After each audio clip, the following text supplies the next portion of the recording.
Next మనము మహబూబ్ నగర్ వెళ్దాం. మహబూబ్ నగర్లో అయితే ఇదే నేపథ్యంలోనే కేటీఆర్ అయితే చాలా చోట్లకైతే ప్రతి ప్రాంతాలకైతే వెళ్తున్నారు.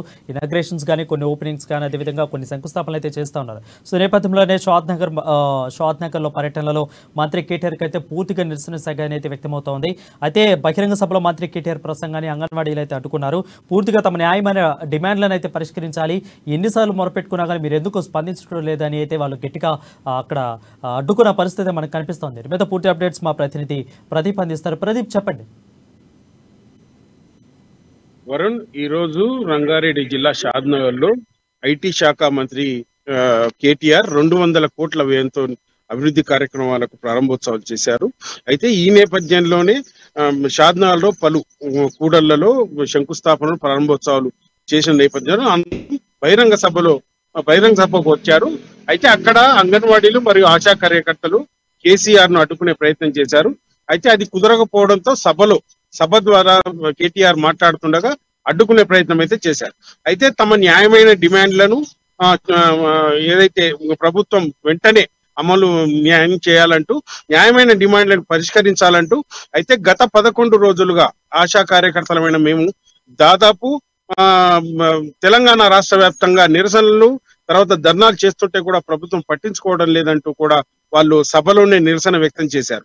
అయితే ఈ నేపథ్యంలోనే అయితే ఆశా కార్యకర్తలు తమకు న్యాయమైన 18,000 వేతనంతో పాటు ఫీల్డ్ లో ఎదురయ్యే సమస్యలపై కూడా పరిష్కరించాలంటూ, అయితే తమకు ఉద్యోగ భద్రతతో పాటు హెల్త్ బీమా కూడా ప్రకటించాలంటూ కూడా వాళ్ళు డిమాండ్ చేస్తున్నటువంటి పరిస్థితి ఉంది.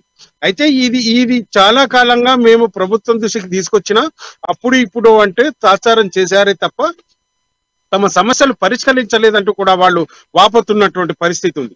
అయితే ఈ రోజు కేటీఆర్ పర్యటనలో భాగంగా బహిరంగ సభలోనే కేటీఆర్ మాట్లాడేటప్పుడు వాళ్ళు నిరసన వ్యక్తం చేసిన సందర్భం అయితే ఉంది.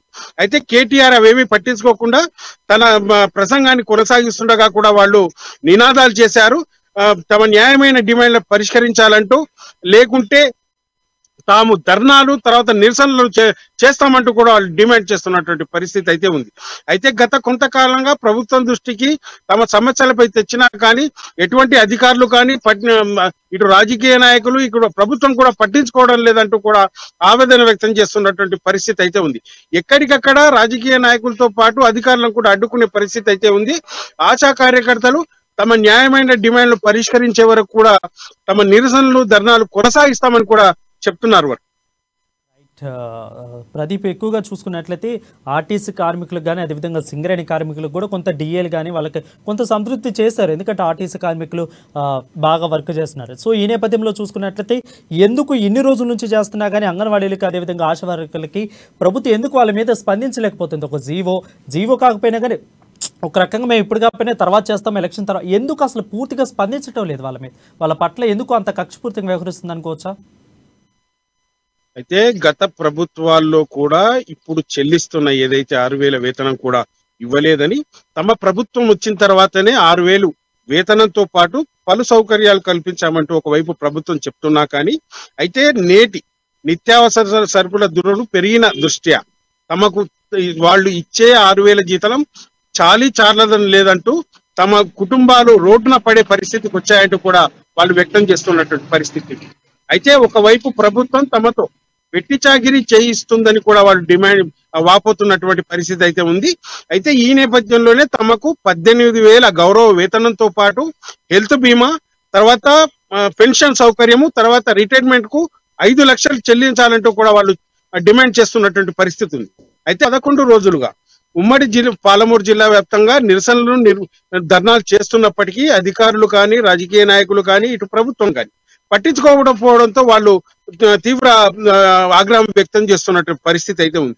తమ కుటుంబాలు రోడ్డున పడే పరిస్థితికి వస్తున్నాయంటూ వెంటనే ప్రభుత్వం తమపై దయ చూపి 18,000 వేతనంతో పాటు తమ న్యాయమైన సమస్యలు పరిష్కరించాలంటూ కూడా వాళ్ళు చెప్తున్నటువంటి పరిస్థితి ఉంది. అయితే గత ప్రభుత్వాల చేసిన తప్పిదాన్ని బీఆర్ఎస్ ప్రభుత్వం కూడా చేస్తుందంటూ కూడా వాళ్ళు ఆగ్రహం వ్యక్తం చేస్తున్నటువంటి పరిస్థితి ఉంది. అయితే ఏదైతే రాబోయే 3-4 నెలల్లో జనరల్ ఎలక్షన్ జరగబోతున్న నేపథ్యంలో తక్షణమే తమ న్యాయమైన డిమాండ్ పరిష్కరించాలంటూ, లేకుంటే తమ నిరసనలు ధర్నాలు కొనసాగిస్తామంటూ కూడా వాళ్ళు చెప్తున్నటువంటి పరిస్థితి అయితే ఉంది.